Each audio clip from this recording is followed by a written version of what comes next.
Voilà, on est aujourd'hui le mercredi 26 janvier, on est le 21 Shvat et aujourd'hui, cours de Paracha, on est Parashat Mishpatim. On va directement rentrer dans le vif du sujet en reprenant une notion qui a été déjà abordée la semaine dernière, l'année dernière, pardon, et qu'on va reprendre en l'approfondissant. C'est l'anomalie ainsi que la surprise que nous trouvons à la fin de notre Paracha. Très très brièvement, à la fin de notre Paracha, on nous parle à nouveau du don de la Torah, mais d'une manière un petit peu différente que la semaine dernière. Comme on le sait, c'est déjà en soi une anomalie, puisque la Torah a été donnée la semaine dernière par Yitro, et notre paracha se termine encore une fois par la demande d'Hachem. Hachem appelle Moshe et lui dit « Monte, rejoins-moi sur le Har Sinaï pour que je puisse te donner très brièvement, très globalement la Torah. » Donc on est déjà étonné en tant que tel du fait que la Torah a été donnée la semaine dernière, bon c'est une manière de parler bien sûr, et on voit encore à nouveau qu'à la fin, pratiquement le dernier verset de notre paracha, nous parle à nouveau du don de la Torah, comme si on n'avait pas reçu les 10 commandements alors qu'on les a déjà reçus. Première anomalie. Deuxième anomalie, beaucoup plus forte que la première, c'est que quelques versets avant que Dieu demande à Moshe de le rejoindre sur le Har Sinaï pour lui donner la Torah, juste avant, on est toujours à la fin de notre paracha, à la fin de Mishpatim, juste avant, il est dit que Moshe a écrit la Torah, qu'on appelle Sefer Abrit, le livre de l'Alliance. Il a conclu avec Israël une alliance au sujet et autour de la Torah qu'il a remis aux enfants d'Israël. Et après on nous dit que Dieu lui demande de monter sur le Har Sinaï pour recevoir la Torah. Donc là c'est pas une anomalie, c'est une Himalaya. C'est trop gros. De quoi on parle? On est en train de nous dire qu'il est en train d'écrire la Torah, la remettre aux enfants d'Israël, conclure une alliance avec les enfants d'Israël au sujet de la Torah, et tout de suite après, Dieu l'appelle pour lui donner la Torah. Et c'est comme ça que se termine notre paracha. Comme je vous l'ai déjà montré, ça fait maintenant déjà presque 2 ans, vous savez que la Torah est, on pourrait dire, est infiniment riche en ce genre d'anomalie, qui nous permettent justement de réveiller, d'éveiller l'attention, de nous faire comprendre que les choses ne se passent pas du tout comme on a l'air de le voir. Et donc ces anomalies sont autant, on pourrait dire, de signaux pour nous faire comprendre qu'attention, il y a ici un message et il faut bien sûr partir à la recherche du message. Finalement, qu'est-ce que c'est un juif qui étudie la Torah? C'est tout simplement un cow-boy qui part à la recherche d'un trésor, seulement le trésor est infiniment plus trésor que les trésors que les cow-boys trouvaient il y a quelques siècles lorsqu'ils partaient à la ruée vers l'or. En tous les cas, nous aussi on va partir à la ruée vers l'or, mais pour trouver l'or véritable, l'or de l'éternité. Et voilà que bien sûr, Rashi, bien évidemment, va expliquer et va nous aider à commencer à déchiffrer et à décoder ces anomalies. Et Rashi dit la chose suivante. On va d'abord suivre Rashi, et bien sûr, après, on essayera de capter et d'intérioriser le message.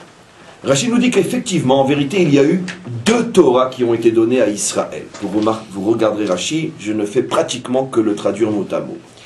Il y a effectivement 2 Torahs qui ont été données à Israël. Une Torah qui commence avec la création, c'est-à-dire Moshe écrit donc depuis la création, et puis après l'histoire de la faute, et puis après l'histoire de Caïn et Abel, et puis après l'histoire du déluge, l'histoire de Noar, et très brièvement l'histoire d'Abraham, Yitzhak, Yaakov, les tribus d'Israël, la descente en Égypte, l'esclavage en Égypte, la sortie d'Égypte et tous les miracles de la sortie d'Égypte, juste avant le don de la Torah. Première Torah. C'est cette Torah dont on parle à la fin de notre paracha, lorsqu'on dit que Moshe a écrit la Torah et a conclu une alliance avec les enfants d'Israël sur cette Torah. Cette Torah va, dit Rashi, depuis la création du monde jusqu'après la sortie d'Égypte et s'arrête juste avant le don de la Torah, enfin, non, on va plus dire de la Torah, s'arrête juste avant les 10 commandements. C'est-à-dire le moment où Moshe est appelé à monter sur le Har Sinaï. Ce qui veut dire donc qu'effectivement il n'y a plus de contradiction d'après Rashi.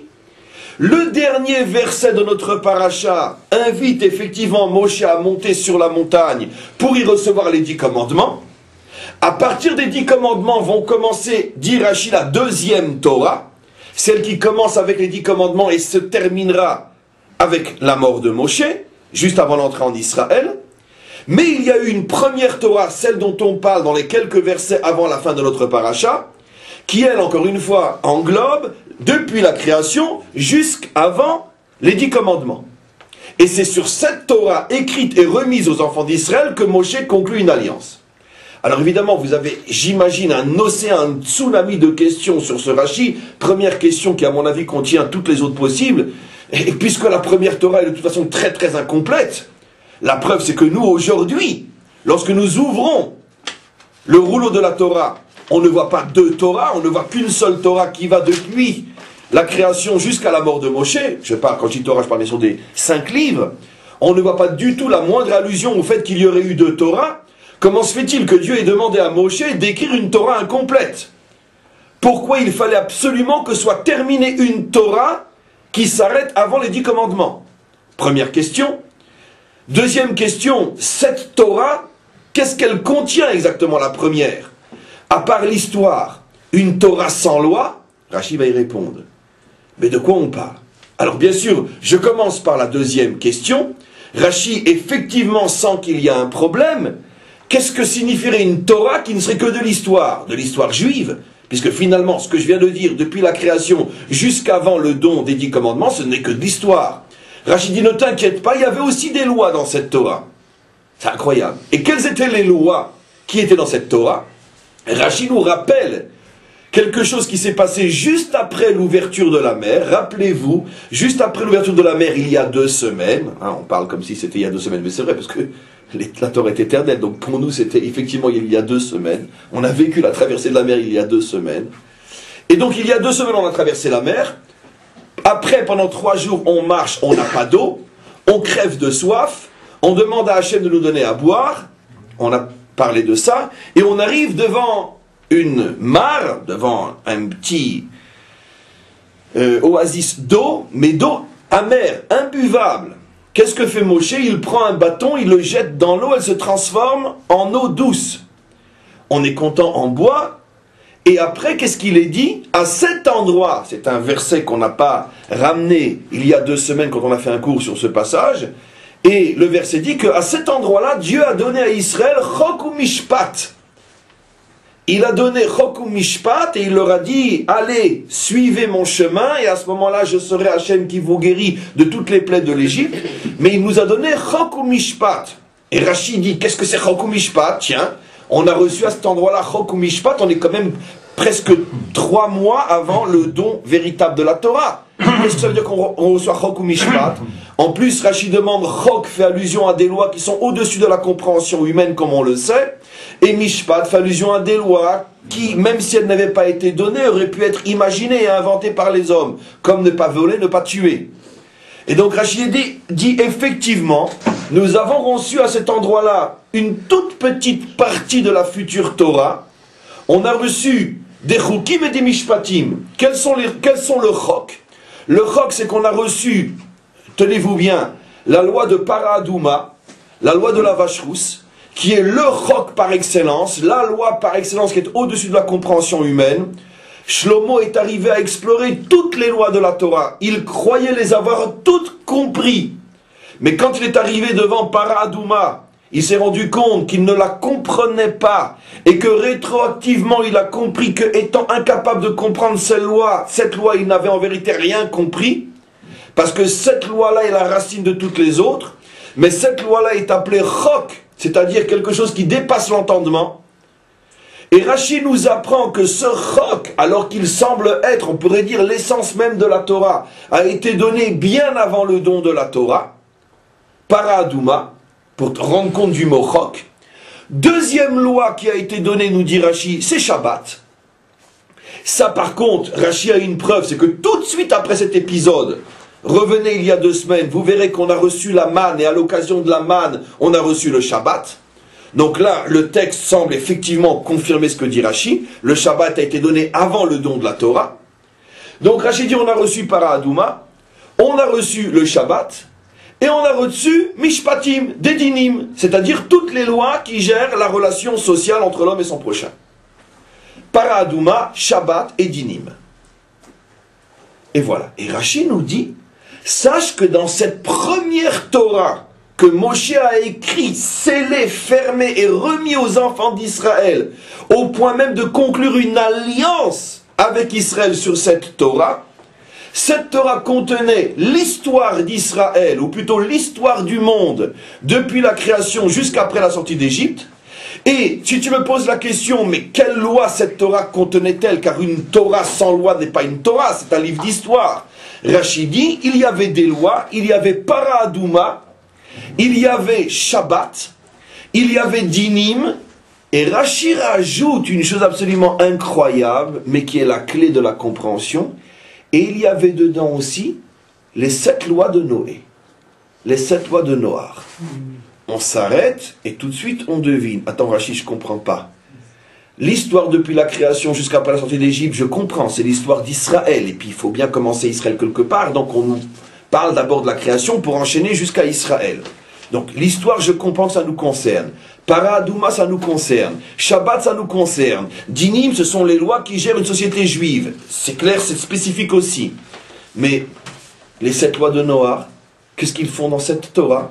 On n'est quand même pas sorti d'Égypte pour recevoir à nouveau les 7 lois de Noah, surtout que dans 2 mois, on va recevoir une autre Torah. De quoi on parle? Vous imaginez tous les secrets, tous les mystères qui se trouvent dans un passage pareil. Plus besoin d'étudier la Kabbalah, il suffit d'étudier le Chumash avec Rashi, c'est déjà la Kabbalah en tant que tel. Seulement Rashi sait véritablement cacher les choses, c'est pour ça qu'on croit qu'on fait uniquement du Rashi. Mais des fois Rashi n'arrive plus à cacher et il nous révèle des brides d'un autre monde. De quoi on parle? Alors, il faut donc comprendre la chose suivante. Finalement, bien évidemment, il y a un message. Et c'est surtout pour le message que les choses se sont passées comme ça. Rappelez-vous ce cours d'il n'y a pas si longtemps où j'ai expliqué que tout ce qu'a vécu la génération du désert est véritablement le microcosme de toute l'histoire d'Israël. C'est pour ça que cette génération s'appelle Dordéa, la génération du cerveau, qui influence tout le corps.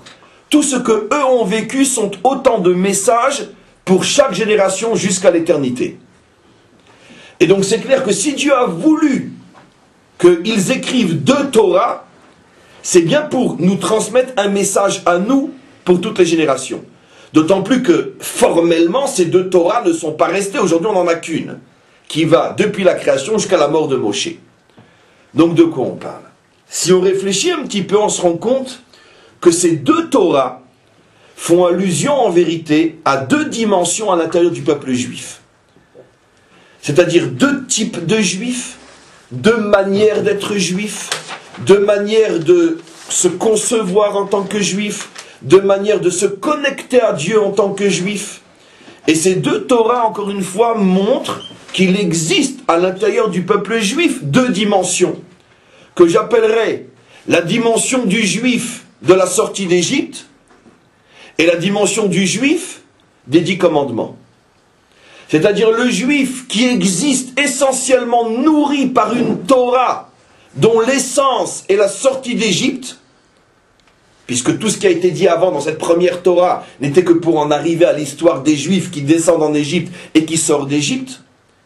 Et la preuve que cette Torah, c'est la Torah de la sortie d'Égypte, c'est que les lois qui s'y trouvent ont été données juste après la fin de la sortie d'Égypte, après la traversée de la mer. Et nous avons expliqué que la traversée de la mer est véritablement la fin de la sortie d'Égypte. Et tout de suite après, 3 jours après, on reçoit ces lois qui se trouvent dans la première Torah.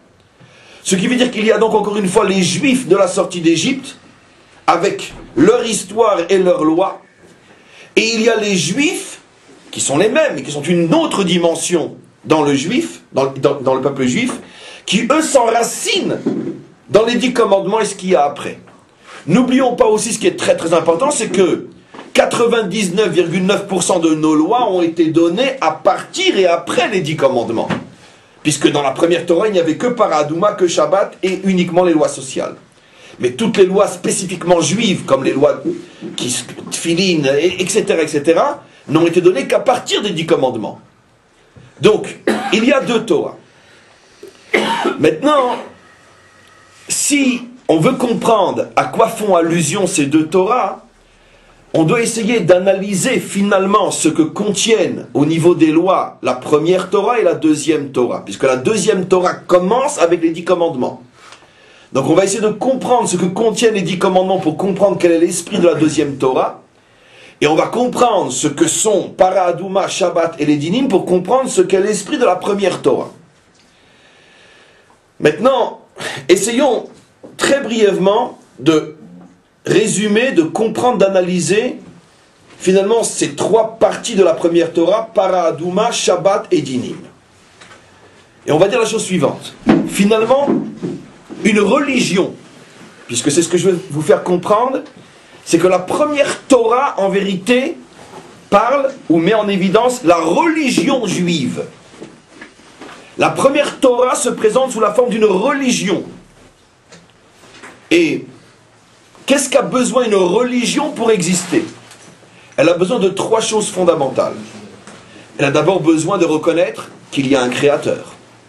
Parce que s'il n'y a pas de créateur, s'il n'y a pas un point de départ qui est Dieu, il n'y a pas de religion.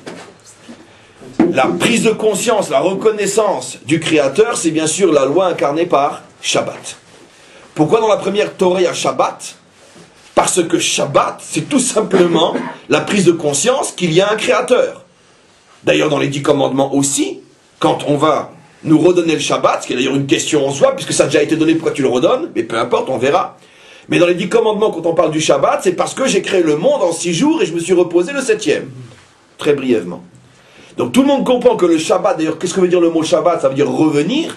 Le monde retourne à sa source créatrice. Tu profites et tu agis et tu influences et tu transformes le monde pendant 6 jours. Mais n'oublie pas que ce monde a un commencement et donc un but. Et le monde ne t'appartient pas. Et toutes les semaines, tu ramènes le monde à sa source. Tu prends conscience que tu n'es pas seul à décider, à agir. Et le devenir et l'avenir du monde n'est pas seulement entre tes mains. C'est le fondement même d'une religion.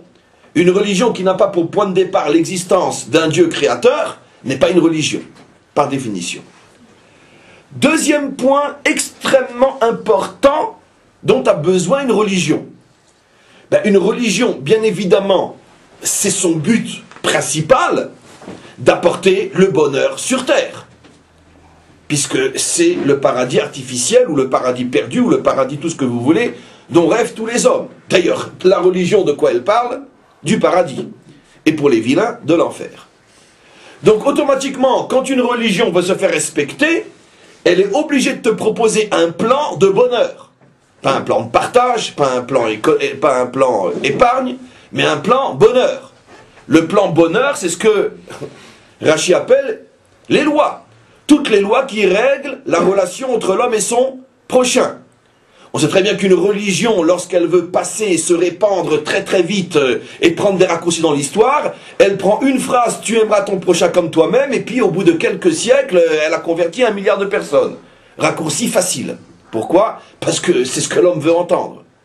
Que tout ira bien, que on va vivre dans un monde sans guerre, sans violence, etc. Donc automatiquement, qu'est-ce que la religion met en évidence? Les lois sociales. Ça veut dire l'amour, le respect, la justice, la liberté, la tolérance, etc. Donc on a compris que cette religion-là doit parler du Shabbat. Shabbat ici c'est un mot codé, qui veut dire la prise de conscience d'un créateur, donc d'un projet. Après, et pourquoi je dois servir ce créateur? Mais parce qu'il va t'apporter le bonheur. Et donc les lois qui règlent les relations entre les hommes, tu aimeras ton prochain comme toi-même, et tout ce qu'il y a autour. Et enfin, il manque encore un petit épice pour avoir une vraie religion. Il manque encore quelque chose. Le surnaturel, le métaphysique, le dogme, ce qu'on ne comprend pas. Parce que pour qu'une religion ait vraiment l'air d'être une religion, il faut qu'elle nous dicte aussi des choses qui font allusion à on ne comprend pas, c'est mystérieux, c'est métaphysique, c'est au-delà de la compréhension. Para Aduma. Et voilà comment qu'on invente une religion. Je suis très méchant, mais c'est presque vrai. Voilà comment vous présentez. Vous voulez devenir chef cuisinier religieux. Vous prenez 3 ingrédients. Vous promettez la justice et la paix sociale. Vous, bien sûr, avant tout, vous arrivez à convaincre qu'il y a un créateur, et puis après, pour que ça fasse vraiment religion, vous mettez un petit peu d'épices de métaphysique et de surnaturel, ça veut dire que qui oblige le croyant à dire « Ouh là là, ça me dépasse, je comprends rien », parce que s'il comprend tout, c'est plus de la religion, ça devient tout simplement de la philosophie. Et c'est d'ailleurs la différence fondamentale entre la philosophie et la religion, c'est que la philosophie a la prétention de tout comprendre et tout expliquer, et la religion part sur l'axiome absolu, tu ne peux pas tout comprendre et tout expliquer. Paradouma, la vache rousse. Voilà. Maintenant, évidemment, je me suis fichu de la religion, y compris de la nôtre. Mais le texte ne parle pas d'une foutaise. Le texte parle de la religion. Simplement que la religion, ça existe. Les hommes ont besoin de religion, parce que c'est vrai que Dieu existe. C'est quand même vrai, c'est pas une blague. C'est vrai qu'il a créé le monde. Et c'est vrai que ses pensées ne sont pas les nôtres. Donc d'abord, c'est vrai qu'il a créé le monde, Shabbat. C'est vrai que ses pensées ne sont pas les nôtres, qu'on ne peut pas tout comprendre, Paradouma. C'est vrai que son but, c'est de nous apporter le bonheur, Dinim. Mais c'est vrai que tout ça, ce n'est qu'une religion. J'ai pas dit que la religion, c'est bidon, ou presque. Mais ce n'est qu'une religion. Ça veut dire que ce n'est que finalement ce que tout le monde veut. Paf, Rachi nous sauve. Merci Rachi. Baissez la tête, dites merci Rachi une fois de plus. Merci Rachi. Rachi, comme je vous l'ai dit encore une fois, je vous le démontre à chaque fois, est beaucoup plus provoquant et violent que moi. La seule différence entre les maîtres d'Israël et moi, c'est que les maîtres d'Israël s'adressaient à des initiés. Donc ils se comprenaient entre eux sans qu'ils aient besoin de le dire. Mais moi je suis obligé de faire le sale travail que eux n'ont pas voulu faire. Je suis obligé de parler en français. Mais quand Rachi dit que dans cette Torah on a mis les 7 lois de Noach, qu'est-ce que vous croyez qu'il dit d'autre que ce que je suis en train de dire? Pourquoi on a mis les 7 lois de Noach dans cette première Torah? Pour nous faire comprendre que celui qui est à ce niveau-là, eh ben il n'est pas différent des nations. Ça c'est la religion des nations. Le Dieu créateur, mes pensées ne sont pas les vôtres, le dogme. Et si vous me suivez, vous aurez le bonheur. Religion tout court, ni grec ni juif, c'est la même pour tout le monde. Alors bien sûr, chacun a son folklore, chacun a ses coutumes, chacun a sa manière de reconnaître que Dieu est créateur. Certains vont le faire le dimanche, d'autres vont le faire le vendredi, d'autres le samedi. Il est très beau ce Streimel, je le mettrai le dimanche. On connaît, mais c'est pas grave. Mais ça, c'est la religion. Rachi nous prévient, celui qui est au niveau uniquement de Paradouma, Shabbat et Dinim, qu'il prenne avec aussi les 7 lois de Noach. Ça, c'est ce qu'on appelle la religion judéo-chrétienne. C'est une religion. Maintenant, vous me direz, mais alors pourquoi tu nous as donné la religion? Je vous ai donné la religion parce que ça fait partie intégrante aussi de la structure d'un peuple. Un peuple a besoin d'une religion. Ça veut dire que la religion n'est pas 100% mauvaise. Ça fait partie des structures dont l'homme, en tant qu'individu, dont les peuples, en tant que multitude, ont besoin. Simplement que nous, enfants d'Israël, heureusement, nous n'avons pas reçu qu'une religion. Nous avons aussi reçu la Torah, la vraie, qui, elle, n'est pas une religion. Et c'est cette Torah qui commence avec les 10 commandements, et on va voir. J'explique et je réexplique ce que je viens de dire. La première Torah que Dieu voulait que Moshe écrive et nous donne, c'est ce qu'on appelle la dimension religieuse à l'intérieur d'un peuple. Le judaïsme est aussi une religion. Il n'y a qu'à voir ce qui se passe depuis des millénaires jusqu'à aujourd'hui pour comprendre que le judaïsme est aussi une religion. La seule différence entre nous et les autres, c'est que nous sommes sortis d'Égypte pour dépasser la religion et acquérir quelque chose qui est supérieur à la religion et qui va d'une certaine manière cachériser et rendre acceptable la religion. Parce que si nous n'avions pas reçu la Torah, cette religion nous aurait détruite comme la religion détruit tous ceux qui n'ont qu'une religion. Car rien n'a autant détruit l'homme que la religion, comme on le sait. Il suffit de compter le nombre de morts pour et au nom des religieux, et le nom de mort au nom de n'importe quelle autre chose, on se rendra compte que on a tué pour le bon Dieu beaucoup plus que pour n'importe qui d'autre. Donc, on a besoin d'une religion, c'est pour ça que la Torah dit « écrivez la première Torah ». Mais attention, ce n'est que la première, vous allez en recevoir une deuxième. Vous connaissez la blague, pourquoi on en a pris deux? Comme c'était gratuit, on en a pris deux pour le prix d'une. Donc, c'était typiquement juif. Donc, effectivement, on va en avoir une deuxième. Et la deuxième va cachériser la première. C'est pour ça qu'après, dans notre rouleau à nous, nous n'aurons plus qu'une seule Torah. Si ce n'était la Torah qui nous dit qu'il y a eu un temps où il y en avait deux, on penserait qu'il y en a eu dès le départ une. Finalement, on n'en a qu'une. C'est-à-dire que la première a été cachérisée grâce à la deuxième. Mais s'il n'y avait pas eu la deuxième, la première aurait été aussi dangereuse que n'importe quelle autre religion. C'est pour ça que dans son essence, où un juif est avec la Torah, où il est athée. Il ne peut pas être religieux. Il ne peut pas être un juif. Impossible. Un juif, où il est au niveau de la vraie Torah, où il est athée. Il ne peut pas être entre les deux. C'est pour ça que uniquement sachant qu'on aurait la Torah, Dieu a accepté qu'on ait aussi une religion. Et maintenant on va passer à la Torah. Et qu'est-ce que c'est la Torah? La Torah commence avec les 10 commandements. Et là on va s'arrêter un petit peu mes amis, et on va mettre en évidence quelque chose de nouveau. Je pense que dans le cadre de ce cours et de ce groupe, je ne l'ai encore jamais dit. Si je l'ai dit, bon ben c'est pas grave. On va mettre en évidence quelque chose d'absolument époustouflant dans les 10 commandements. Finalement, Rachid tout de suite, la semaine dernière, nous prévient que les 10 commandements sont l'essence, l'âme, le substrat, l'atome, le logiciel, le microcosme de toute la Torah. Rachid rapporte que les grands maîtres d'Israël ont retrouvé les 613 commandements à l'intérieur des 10 commandements. Ce qui veut dire que tu ne mélangeras pas le lin et la laine, tu ne mélangeras pas le lait et la viande, se trouve quelque part dans le secret des 10 commandements. Allez le trouver, peu importe. Mais nos maîtres nous ont affirmé que oui. Or, si donc les 613 se trouvent dans les 10, tout le monde comprend, avec un minimum de raisonnement, que cela signifie que les 10 sont l'atome des 613. Ce qui veut dire donc que le logiciel fondamental de toute la Torah d'Israël se trouve dans ces 10 commandements. Sur ça, je pose une question que nombreux sont à l'avoir posée bien avant moi et la poseront encore bien après moi. Qu'est-ce qu'il y a de spécial dans les 10 commandements pour être le logiciel de toute la Torah d'Israël? On va énumérer ensemble les 10 commandements, vous allez voir qu'il n'y a aucun chidouche, aucune nouveauté spécifique à Israël.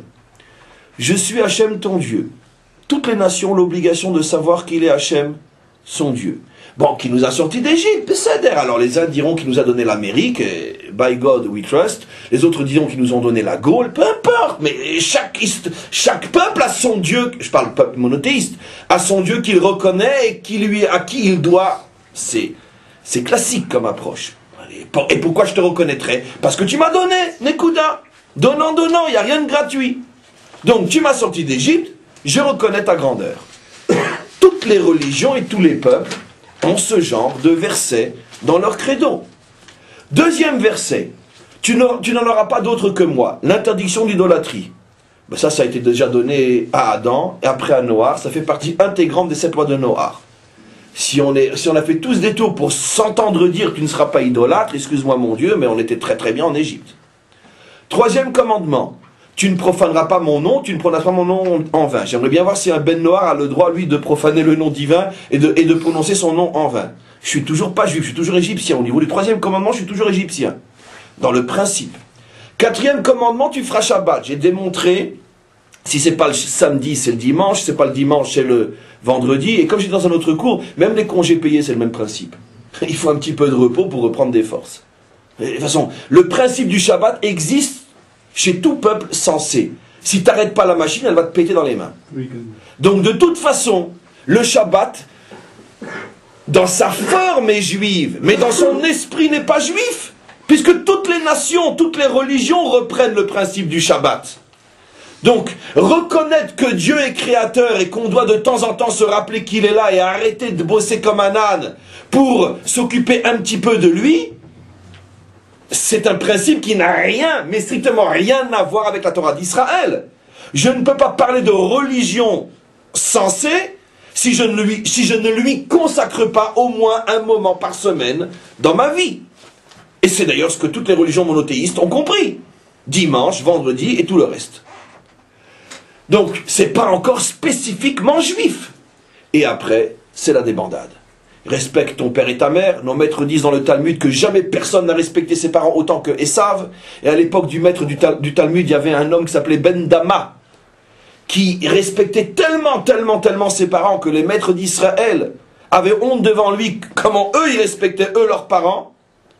Et on raconte des tas d'histoires sur cet homme-là, par exemple, à propos de la vache rousse. Vous imaginez quand on trouve déjà une vache rousse, celui qui a une vache rousse, puisqu'il y a 2 poils seulement qui sont par où, la vache ne peut pas être utilisée.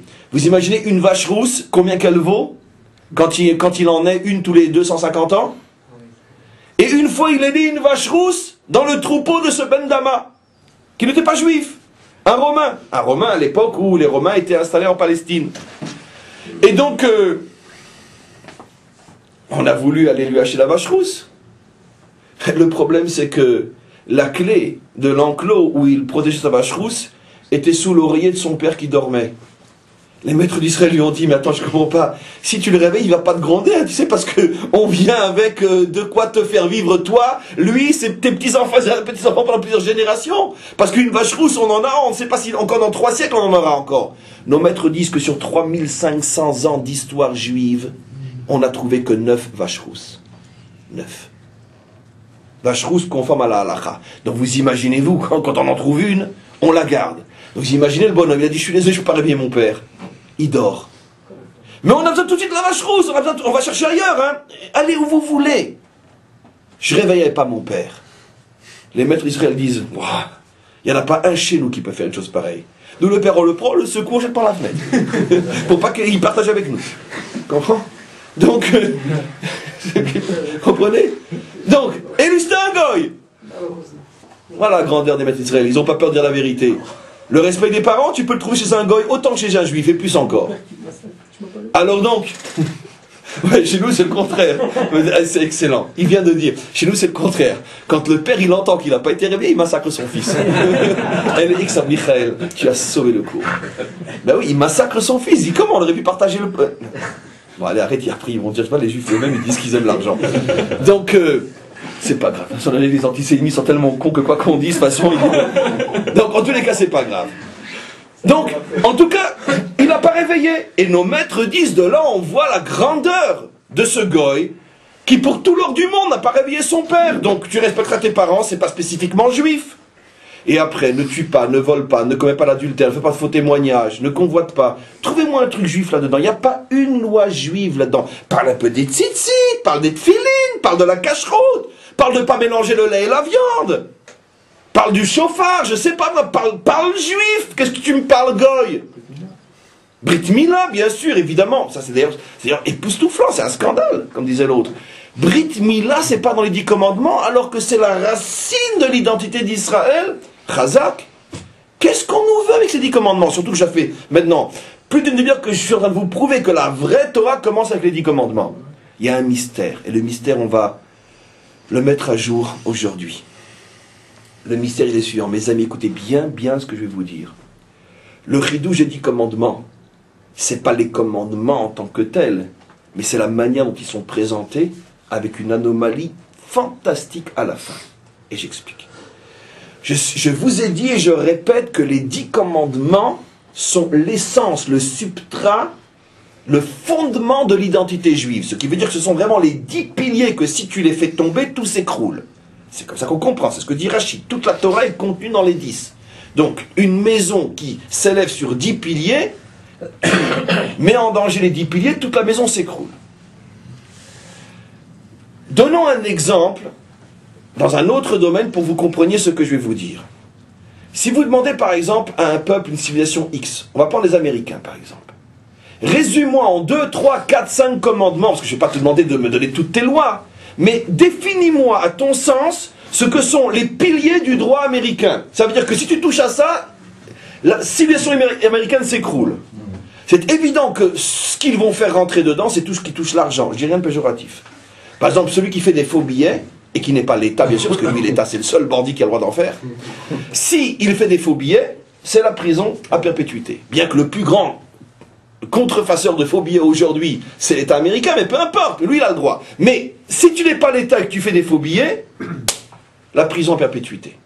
Pourquoi? Parce que tu t'attaches à l'essence. Vous savez qu'aucun pays au monde ne se punit aussi sévèrement quelqu'un qui fraude avec les déclarations d'impôts que les États-Unis. Aucun pays au monde ne punit aussi sévèrement un travailleur étranger sans papier qui est pris qu'aux États-Unis. Je parle des pays civilisés, bien sûr. Pourquoi? Parce que tout ce qui touche à l'argent, c'est l'essence même. By God we trust. Si on peut mettre le nom de Dieu sur un billet d'$1, c'est que vous imaginez à quel niveau se situe l'argent ou Dieu, c'est pareil. C'est Dieu qui est descendu au niveau du papier ou le papier qui est devenu divin. Peu importe. Mais quoi qu'il en soit, c'est clair que cette civilisation est fondée sur le respect démesuré de l'argent et tout ce qui tourne autour. Donc automatiquement, si l'Américain doit te résumer en 2-3 commandements sur quoi tient tout l'édifice, il va te dire les lois qui concernent les fautes vis-à-vis de l'argent. Voilà. Les Français, en théorie, diront peut-être, en tout cas il l'aurait dit encore il y a quelque temps, ils auraient dit les principes de tolérance, droit d'expression, liberté, égalité. Pourquoi? Parce que c'est les principes de la Révolution française. Donc si quelqu'un, par exemple, va contre la liberté, va contre le droit d'expression, et la France, Dieu sait qu'elle en souffre aujourd'hui, de cette extrémisation du droit d'expression, puisque c'est en train de devenir sa tombe. Et donc, mais ce sont nos valeurs. La France ne te dira pas celui qui fait des faux billets. C'est pas son truc. Elle te dira pas celui qui ne paye pas ses impôts. C'est pas son truc. Elle te dira simplement pas celui qui travaille sans papier. Parce que dans ce cas-là, il n'y a plus de France. Donc, elle te dira, celui qui porte atteinte à la liberté d'expression, c'est son truc. Et les Allemands diront autre chose, et les Chinois diront autre chose. Donc c'est clair que quand je viens te résumer en quelques mots toutes mes lois, je vais chercher l'essence. Maintenant, on revient aux 10 commandements. Dans les 10 commandements, mes amis, il y a une anomalie inimaginable. Prenons rien que les 5 derniers. Tuer, c'est très, très, très, très grave. Bon, il y a la question que les goyim non plus ne doivent pas tuer, mais peu importe. Supposons que ce soit que nous. Tuer, c'est très, très grave. C'est tout en haut de l'échelle des valeurs morales et spirituelles. Puisque c'est aussi ne pas tuer parce que chaque homme est à l'image de Dieu. Donc ça, on pourrait dire une faute contre la dignité humaine et contre finalement la volonté divine qui a créé l'homme à son image. Ne pas commettre l'adultère, c'est évidemment, c'est l'effondrement de toute la société. S'il n'y a plus de famille, si on ne sait plus l'enfant et le fils de qui, et s'il n'y a plus de cellule familiale, il n'y a plus rien, tout s'écroule. Donc ça aussi, l'adultère porte atteinte, c'est pour ça que on prend ici l'adultère plus encore que l'inceste, parce que l'adultère, à part le crime sexuel, est aussi un problème de crime national. Ça veut dire de porter un coup aux bases même d'une société. S'il n'y a plus de respect de la cellule familiale, tout le monde va avec tout le monde. Ne pas voler, ben c'est évident. Il n'y a plus de commerce, il n'y a plus de société, il n'y a plus rien. Ne pas faire de faux témoignages, c'est les instruments Tout ça on comprend. Et de l'autre côté, les 5 premiers aussi, on comprend que c'est les bases fondamentales de la relation à Dieu, comme on le sait. Reconnaître qu'il nous a fait du bien, premier commandement. Ne pas le trahir, deuxième commandement. Ne pas banaliser notre relation avec lui, troisième commandement, c'est-à-dire ne pas prononcer son nom stam. Vivre au rythme de ma prise de conscience qu'il existe, le Shabbat. Le respect des parents aussi, etc. Chacun, on sent qu'on est en présence de quelque chose qui, si ça bouge, tout s'écroule. Mais le dernier, tenez-vous bien, arrêtons-nous sur le dernier. Ne pas convoiter. J'aime pas la traduction parce qu'elle est horriblement fausse, et on va la traduire en juif dans quelques instants. Mais l'otachmod, ne pas convoiter. Ça veut dire quoi? Les maîtres d'Israël se sont arrêtés sur ce commandement. Et ils ont remarqué qu'il n'y avait dans toute la Torah que 2 commandements, et c'est pour dire 2, donc ça doit être vraiment énorme, sur lesquels ou pour lesquels la faute était dans la pensée elle-même, et même si elle ne va pas plus loin que la pensée, l'idolâtrie et la chemda. L'idolâtrie, on le comprend. Parce que l'idolâtrie, c'est une prise de conscience, c'est une acceptation spirituelle. Je te reconnais comme mon Dieu. Donc c'est forcément par la pensée. Ça peut être aussi par un acte, j'apporte une offrande. Mais avant d'apporter une offrande, il faut d'abord que j'ai accepté que tu es mon Dieu, toi le faux Dieu. Donc c'est forcément d'abord dans la pensée. Donc là on comprend clairement que c'est déjà une faute dans la pensée. Mais on comprend aussi que bien que ce n'est qu'une faute dans la pensée, c'est une très très très grave faute, puisque c'est le fondement même de mon identité juive. Un Dieu un et pas plusieurs. Après ça, vous cherchez dans toute la Torah, le seul endroit où on faute par la seule pensée, c'est l'otachmod, qui est une faute en tant que telle. Mais ça veut dire quoi l'otachmod? Ça veut dire quoi l'otachmod? Ça veut dire qu'aujourd'hui on est 25 ou 30 ou 15 ou 10 autour du cours, d'accord? Et notre voisin, demain, parce qu'il veut nous faire la surprise, va arriver avec la dernière voiture, dernier cri, d'accord? Et puis, il dit, ah, t'as acheté une nouvelle voiture? C'est tout. Une voiture. Et puis qu'est-ce que ça veut dire l'otachmod? Ça veut dire que j'ai un sentiment de pourquoi ce crétin lui et pas moi? Pourquoi? Qu'est-ce qu'il a de mieux que moi? Pourquoi? Pourquoi? Pourquoi? Et j'en ai envie. Ah, pour y a par exemple que lui et pas moi. Et maintenant je vais commencer à mettre de l'argent de côté, jusqu'à ce que j'ai la voiture moi aussi. Je lui prends pas sa voiture. Je lui vole pas sa voiture. Attention. Mais le fait de le voir chez lui, ça a créé un manque chez moi que si je ne l'avais pas vu, j'aurais pas eu besoin. Parce que la mienne, elle roule très bien. Mais comme je l'ai vu chez lui, je n'accepte pas que lui puisse avoir et pas moi. Et maintenant, je vais faire en sorte que je l'ai moi aussi. Voilà. C'est ça l'otachmod. Ne vis pas avec l'influence, soumis à l'influence des autres. Parce que lui, tu dois avoir. Et si tu n'avais pas vu chez lui, tu aurais eu besoin. Oui, maintenant, je peux quand même pas vivre dans un appartement à 400 000 $ si tous mes copains vivent dans un appartement à $1 million. Qu'est-ce qu'ils vont penser de moi? Et s'ils avaient vécu dans un appartement à 400 000 $, le tien, il te suffit? Oui, il me suffit. Après, tu veux plus? Mais parce que tout le monde a plus. L'otachmod. L'otachmod. Est-ce que ça s'applique aussi à la chokhma? L'otachmod. On va aller doucement. Doucement. Bien sûr, ça s'applique à Sibé. Tu as toujours le chic, bon Hachem, d'aller trop vite. Doucement. Doucement. L'otachmod. Je précise parce que les notions sont nouvelles, parce qu'aucun d'entre nous, je pense, n'a déjà pris la peine d'étudier la signification ilchatique de l'otachmod, et je vous l'apprends. L'otachmod signifie que je n'avais pas de problème, et si ce n'était parce que je l'ai vu chez l'autre, je me serais suffi de ce que j'ai, mais je rentre dans une course folle de l'acquisition de ce que je n'ai pas parce que je subis l'influence de mon entourage. Je pose une question, mes amis, maintenant je comprends, mais toute l'économie mondiale ne fonctionne que sur ça. Qui c'est qui travaille dans la pub ici? C'est la fin des juifs, hein, parce qu'on ferme toutes les boutiques de pub. Il n'y a plus de pub. Mais tout fonctionne. Mais c'est quoi la pub? Je te crée des besoins. Je te montre que si tu n'as pas ça, ben t'es pas dans le coup. C'est quoi la pub? C'est quoi le commerce? C'est quoi l'industrie? C'est quoi... Mais ce n'est que ça, c'est quoi la concurrence? C'est quoi la mode? Ce n'est que ça. Mais ce n'est que ça, mais toute l'économie mondiale est de toute façon éternelle, depuis l'homme de Cro-Magnon et de son ancêtre le singe, depuis toujours, quand le singe, nos ancêtres, avaient une banane, et puis que l'autre singe passe, et puis qu'il voit que sa banane est plus grosse que la sienne, qu'est-ce qu'il fait? Ben il jette la sienne, il va chercher une banane plus grosse. Voilà. Ça a commencé avec des bananes. Évidemment. Vous vous rappelez pas? Dans notre passé, on se battait pour des bananes. Aujourd'hui, on se bat pour des voitures, on se bat pour des femmes, on se bat pour des maisons. Peu importe. Mais ça a commencé par une banane. Donc. Mais oui, bien sûr, c'est pas de banane. Donc, et puis on est devenu de vraies bananes. On s'est fait bananer plutôt. Peu importe. En tous les cas, est-ce que je suis en train de vous montrer en me ridiculisant? Parce que je suis obligé de me ridiculiser pour que ça puisse être clair. C'est que l'otachmod, mais c'est le principe même de la vie. On ne peut pas vivre sans chemda. Je vois chez l'autre et tout d'un coup, ça me donne l'envie d'en avoir moi aussi.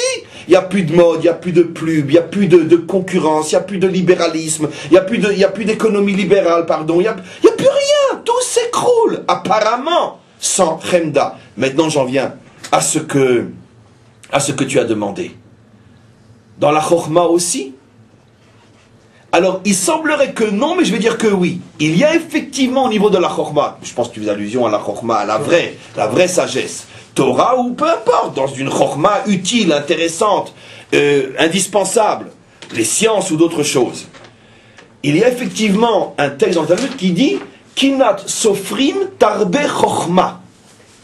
La kina entre les Sofrim, ça veut dire l'émulation, Chazak, il n'est pas tombé dans le piège. L'émulation, parce que le mot kina veut dire des milliers de choses en hébreu. Quand on dit que Dieu il est El Kano, ça veut dire que c'est un Dieu jaloux, comme malheureusement ils l'ont traduit. Non, ça veut dire que l'émulation, d'accord, est positive et nécessaire entre les Chachamim. Mais stimulation, émulation. Mais malgré tout, donc on voit que finalement, que la Torah non seulement accepte, mais encourage le fait que tout d'un coup, tiens, t'as vu que lui, qui a apparemment les mêmes capacités intellectuelles que toi, est arrivé à, il est rentré dans tel niveau, il a tel diplôme, et pourquoi pas moi? Là, il semblerait que ça soit caché, puisqu'on dit au contraire, Kinat Sofrim Tarbe Chokhma. Mais en vérité, le mot change tout, et je vais l'expliquer. Il y a une différence énorme, et nos maîtres savent comment s'expliquer, entre Chemdat Sofrim et Kinat Sofrim. La différence, elle est extrêmement subtile, mais je pourrais consacrer des heures de cours, parce que c'est passionnant en tant que tel, sur toutes ces nuances au niveau, finalement, de la construction morale d'un homme. La Chemda et la Kina, c'est pas pareil. La Chemda, c'est que, pourquoi toi tu as et moi, pourquoi toi tu aurais et pas moi? Ça, c'est la Chemda. La Kina, c'est je le veux moi aussi parce que je vois que ça apporte. Je vois que finalement, quand on est à ce niveau-là, ça apporte, ça construit, c'est bien. C'est clair, mes amis, tu n'en es pas qui disent le contraire, que si j'ai une voiture qui a 4 ans ou 5 ans et qui roule très bien, et que maintenant j'essaie d'en acheter une nouvelle parce que mon voisin qui ne gagne pas plus que moi et qui est certainement moins intelligent que moi, en a une nouvelle et que moi aussi j'ai une nouvelle parce que maintenant j'ai honte de rentrer avec la mienne, c'est pas que je dis maintenant je vais acheter une nouvelle voiture parce que ça va m'apporter plus. Parce que pourquoi lui et pas moi? Ça c'est la Chemda. La nuance est subtile et peu importe, que chacun soit honnête avec lui-même. La Kina, c'est que je prends conscience que si je l'avais moi aussi, ça m'apporterait quelque chose. Ça c'est positif. Ça c'est positif. Maintenant, chacun peut se mentir à lui-même. Non, moi je n'ai que de la Kina, j'ai pas de Chemda. Hein. D'accord? Tu peux rouler le monde entier, sauf le bon Dieu. Mais la nuance existe, parce que nous sommes dans une Torah de vérité, qui, on pourrait dire, qui respecte et favorise les nuances. Mais attention, quel est ton motif véritable? C'est pour ça que je préfère dire que généralement, dans l'acquisition des biens matériels, c'est plutôt de la Chemda, alors que dans l'acquisition des biens ou des valeurs morales et spirituelles, je pense que tout le monde peut comprendre que c'est plutôt de la Kina. La Kina est autorisée et même bénéfique. La Chemda est interdite et destructive. Parce que tu ne peux pas construire ta vie uniquement sur la volonté de ne pas être dépassé par l'autre. C'est-à-dire, s'il ne te dépassait pas, tu n'en as pas besoin. Mais parce qu'il te dépasse, tu veux le rattraper. Ça, c'est la Chemda, c'est interdit. Et les mères d'Israël, quand il y a un enfant de plus, c'est quoi? Alors, tu seras obligé donc de dire qu'il s'agit effectivement, comme bien se l'explique Rashi, d'une Kina. C'est les mots que Rashi dit d'ailleurs. Une Kina, pourquoi? Parce que chacun se rend compte qu'on est en train de construire le peuple juif. Et chacune des 4 mères veut avoir le mérite d'être la matrice qui construit ce peuple. Parce que ce peuple-là, c'est le réceptacle du divin. Donc, on est dans de la Kina, on n'est pas dans de la Chemda. Mais encore une fois, je ne vais pas me faire le policier des consciences. Chacun avec son bon Dieu. Mais les principes sont jetés. Les principes sont là. Kina, oui, Chemda, non. Maintenant, revenons à notre thèse, parce que regardez, on a encore beaucoup de choses à voir. Je vous pose une question, mes amis. Oui, encore une dernière question. Où se situe la Ta'ava entre la Kina et la Chemda? Ben justement, ça aussi c'est très bien. Pourquoi? Parce que regarde, dans les deuxième table, le mot Chemda est remplacé par le mot Ta'ava. Tu ne savais pas à quel point c'est important ce que tu dis. On ne dit pas l'otarmo, mais l'otitave. Alors c'est le même commandement. Parce que justement, la Torah dans les deuxièmes tables nous donne un indice pour savoir si on est dans de la Chemda ou dans de la Kina. Si ça déclenche en toi de la Ta'ava, c'est de la Chemda, ça ne peut pas être de la Kina. C'est quoi la Ta'ava? Ta'ava, c'est que je suis prisonnier d'une pulsion qui ne me laisse pas tranquille. Alors que quand un homme fait des efforts pour l'acquisition de valeurs morales et spirituelles, si c'est de vraies valeurs, ça ne le rend pas malade. Il n'en devient pas l'esclave. Il reste avec la tête sur les épaules. Mais la course effrénée, ça c'est de la ta'ava, de la chemda. Et donc si tu sens que tu fais des efforts pour acquérir une chose que tu n'as pas, mais doucement, tranquillement, dans le respect de l'homme et de ses voisins, ça peut être sans doute une kina. Mais si ça devient de la colère et du truc, la frustration, pourquoi libre, voilà, c'est de la ta'ava, c'est de la chemda. On continue. De toute façon, je vous dis encore une fois, je vous préviens, ce sont des milliers de cours en soi sur la nuance entre les deux.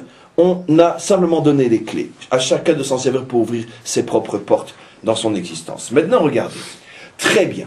On a défini ce qu'est la chemda, c'est pas joli, c'est méchant, c'est tout ce que tu veux.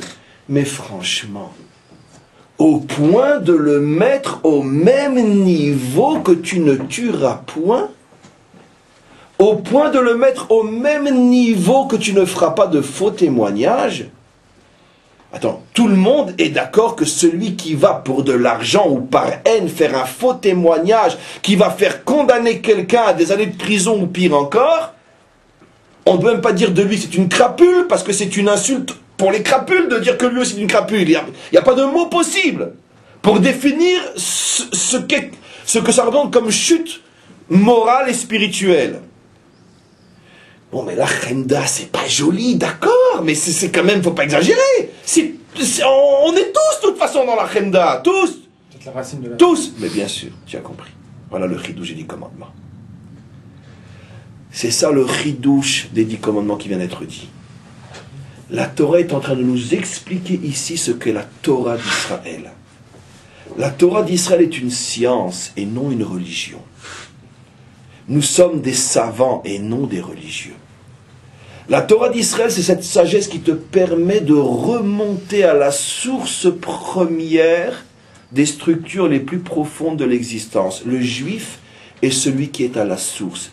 La Torah commence par le mot Bereshit, la source, au commencement. Qu'est-ce que dit Rashi, le premier Rashi de la Torah? Le mot Reshit fait allusion à Israël et à la Torah. Car nous trouvons que et Israël et la Torah sont appelés Reshit.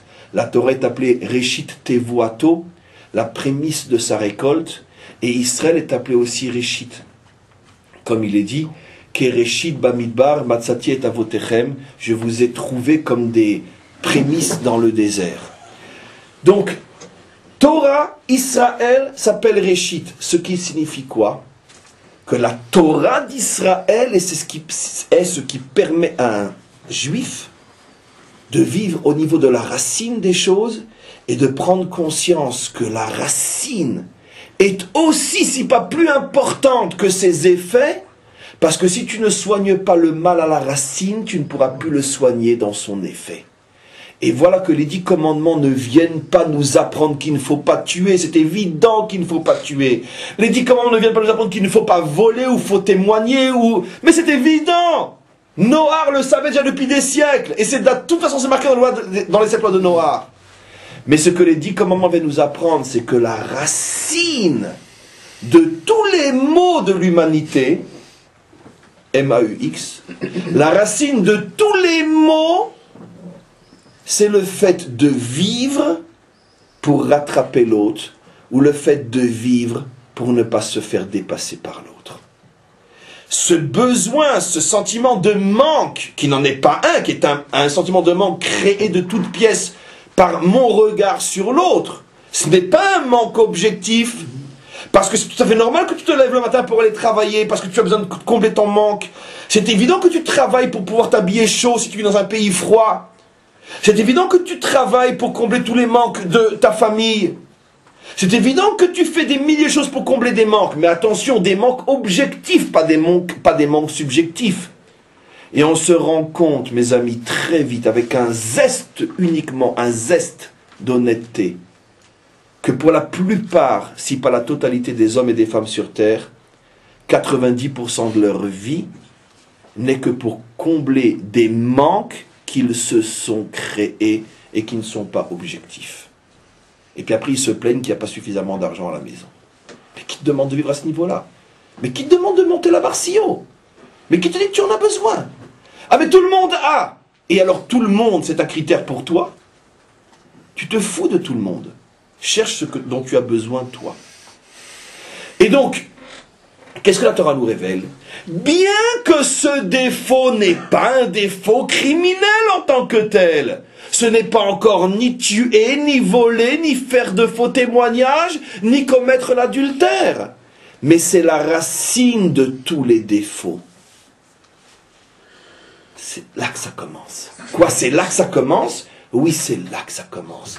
Et la Torah te demande de considérer ce défaut qui est la source de tous les autres avec la même gravité que tu considères le meurtre et la débauche. Ça veut dire que pour un juif véritable, il doit ressentir la même répulsion, le même rejet, le même dégoût face à celui qui s'est acheté une nouvelle voiture parce que l'autre a une nouvelle voiture. Le même dégoût qu'il ressent face à un criminel et un débauché. Vous en connaissez beaucoup des juifs comme ça? Ils n'existent que dans les livres. Pour le cours, et puis après, on revient tous à la réalité. C'est du bidon, tout ça. C'est ça, le chidouche des 10 commandements. Trouvez-moi un juif comme ça. Trouvez-moi un homme comme ça.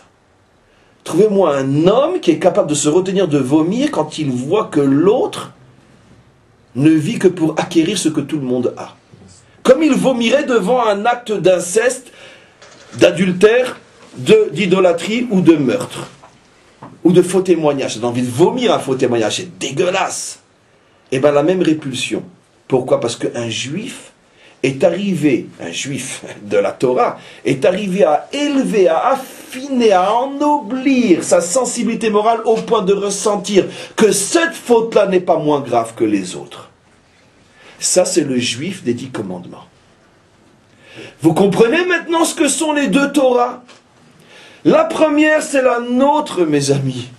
La deuxième, c'est la leur. La leur, ça veut dire s'il en existe quelque part des juifs comme ça. La première, c'est la nôtre. Nous croyons en un Dieu créateur. Nous sommes prêts à nous annuler devant des lois que nous ne comprenons pas. Parce que, évidemment, sinon c'est pas sérieux, c'est pas une religion qui se tient. Nous voulons effectivement de bonnes relations entre nous et nos voisins. Mais aller jusqu'à dire que si je convoite, à ce moment-là, il me manque l'essentiel. Alors attends, si je convoite, alors on ferme la clé, on ferme la porte, il n'y a plus de peuple. Ni le nôtre, ni aucun peuple. Non.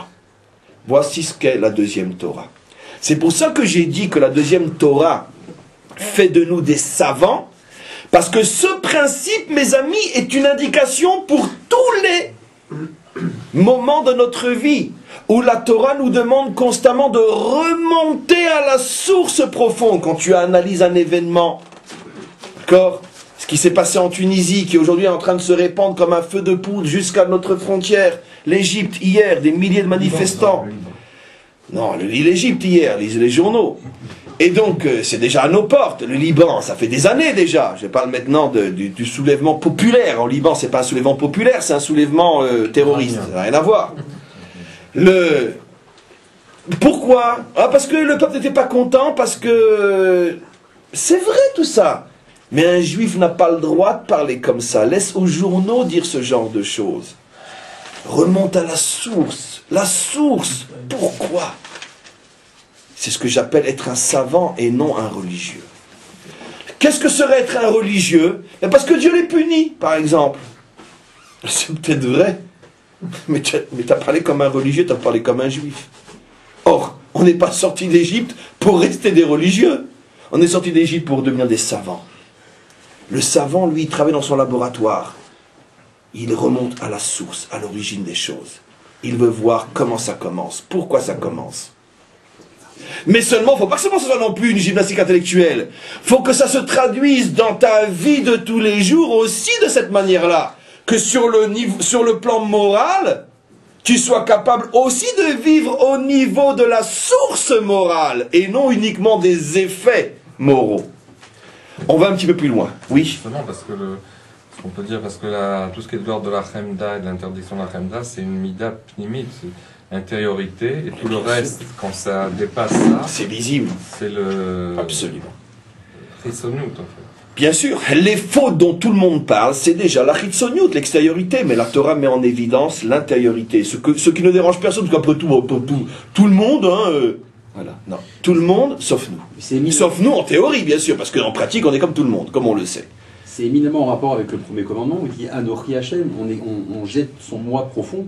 Absolument. Donc une fois qu'on a fait ça, la Chemda, absolument. C'est pour ça qu'il y a dans les 10 commandements des milliards de manières de les étudier en faisant des diagonales et des parallèles parce que tous les commandements sont à la mettre en, par exemple, le premier avec le sixième, mais aussi le premier, donc en horizontal, le premier avec le sixième, mais aussi en diagonale, le premier avec le dernier, et ainsi de suite. Et donc il y a toutes les figures possibles. Sache que toutes les figures géométriques, quand on les met dans les 10 commandements, on découvre des merveilles. Le carré, le losange, le triangle, le cercle. Trace un cercle autour des 10 commandements, à l'intérieur, et regarde quels sont les commandements qui sont traversés. C'est ceux qui sont un lien.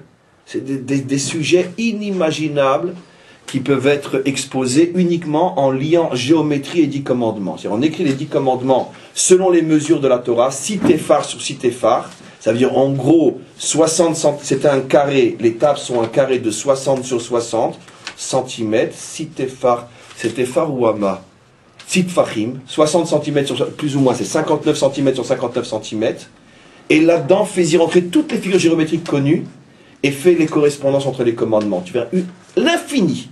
Pourquoi? Parce que toute la Torah se trouve là. Mais en tous les cas, évidemment, l'une des correspondances, c'est le premier et le dernier. Si je reconnais Anochi, automatiquement, je ne peux plus avoir de Chemda.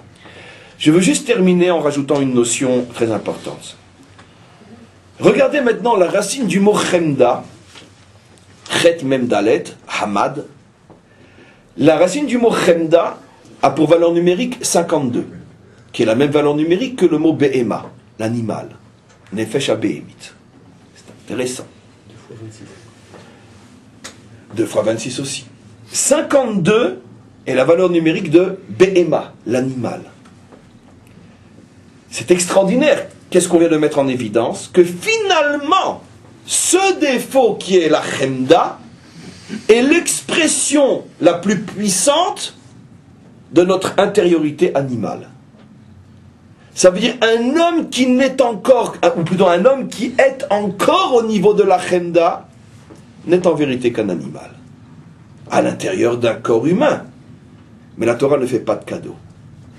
Ah, tu croyais que si tu ne tues pas, tu ne voles pas, tu es déjà un homme, dans le sens thoraïque du terme. L'homme n'est que celui qui n'est pas chomed. Là où s'arrête l'animal, commence l'homme. Et l'animal s'arrête où? L'animal s'arrête à l'endroit où il n'y a plus de Chemda.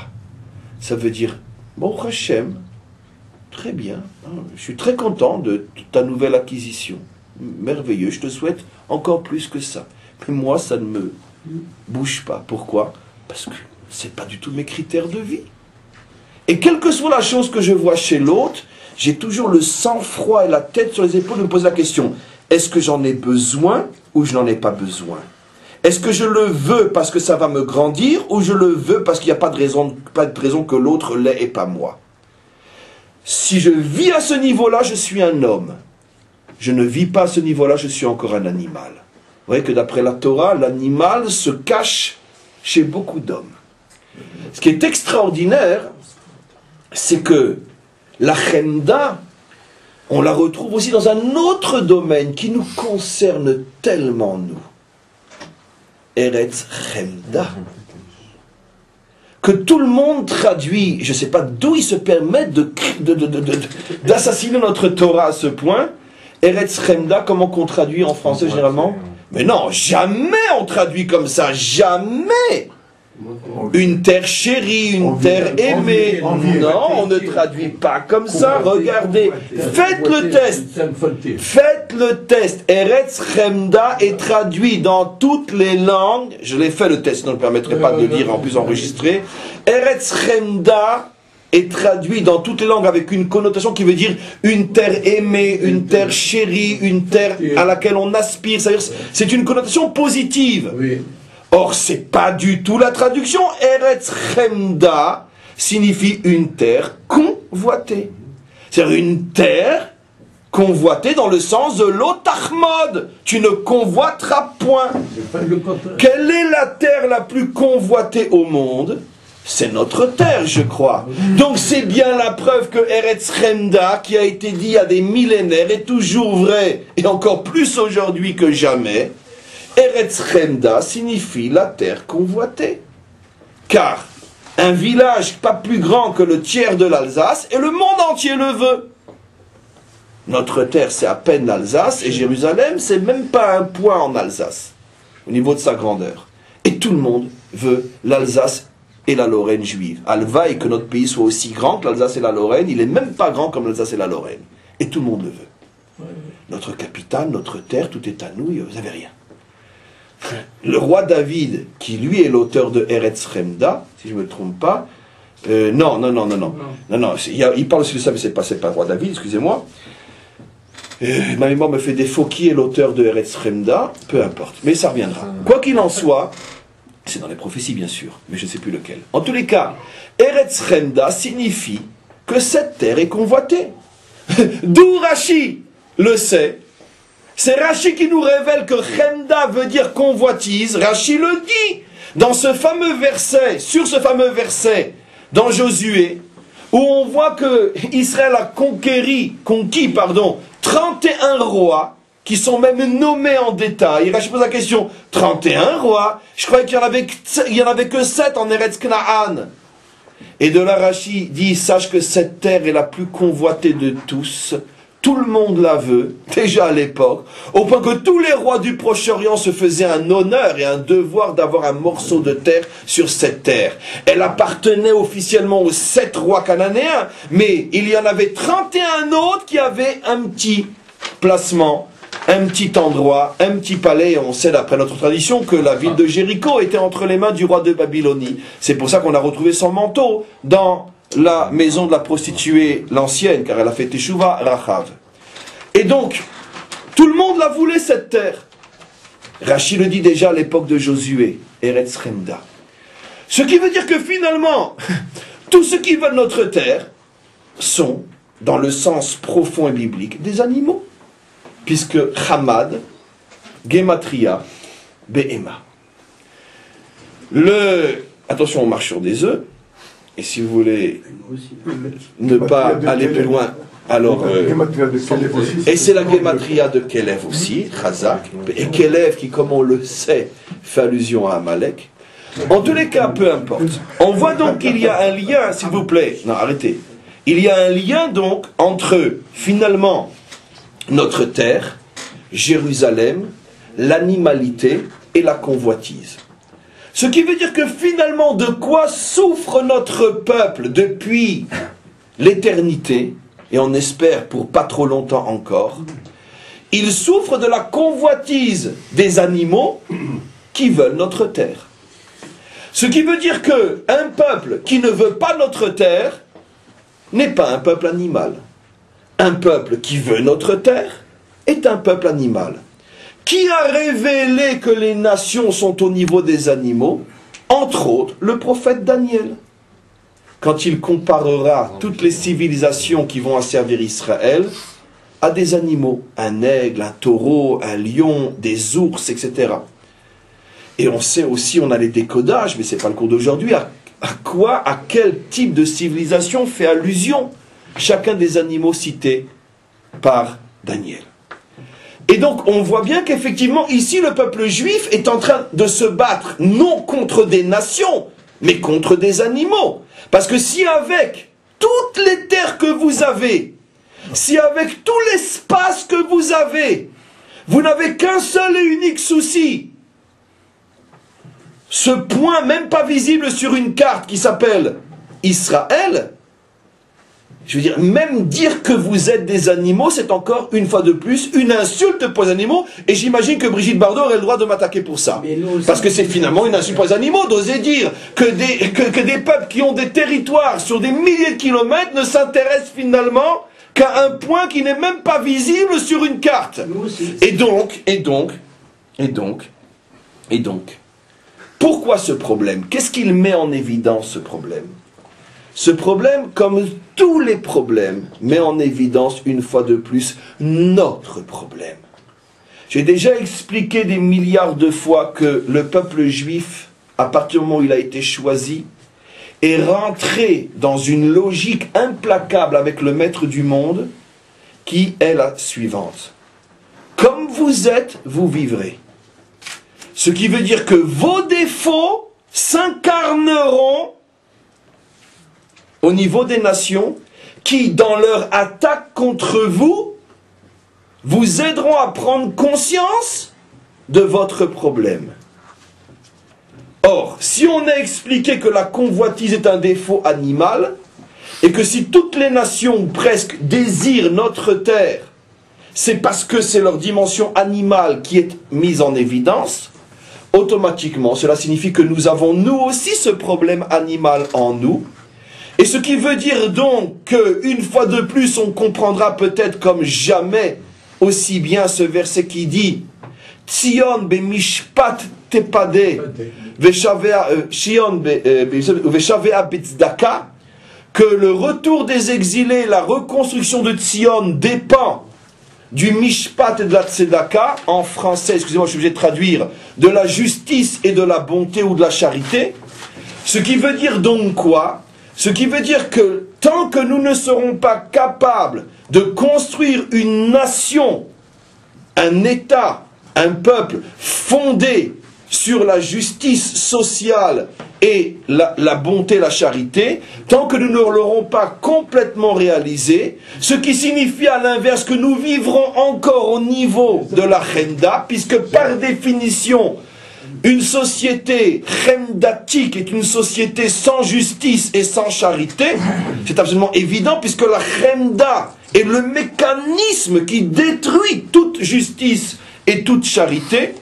Automatiquement, puisque le maître du monde veut nous obliger à remplir notre rôle et notre mission, il amène tous les peuples contre nous pour convoiter notre terre. Vous me direz, mais je comprends pas, mais alors, dans ce cas-là, à plus forte raison que tous les peuples devraient vouloir Rome ou Paris ou New York ou Pékin.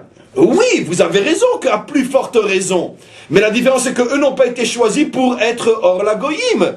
Eux n'ont pas été choisis pour montrer le modèle aux nations. Donc effectivement, la convoitise qu'a Pékin aujourd'hui de vouloir bouffer le monde entier, on espère qu'ils continuent à le faire seulement comme ils le font, c'est-à-dire par des voies pacifiques, mais quoi qu'il en soit, leur appétit sans fin de vouloir manger le monde entier, c'est une convoitise inimaginable, mais on ne peut pas leur reprocher puisque finalement ils n'ont pas été choisis et donc ils n'ont pas l'obligation de ne pas vivre à ce niveau-là. Dit d'une autre manière, ils n'ont pas reçu les 10 commandements. Ils n'ont pas dans leur loi une loi qui leur dit tu ne convoiteras point. Au contraire, toute leur richesse d'aujourd'hui et de demain est précisément l'expression la plus forte de la convoitise.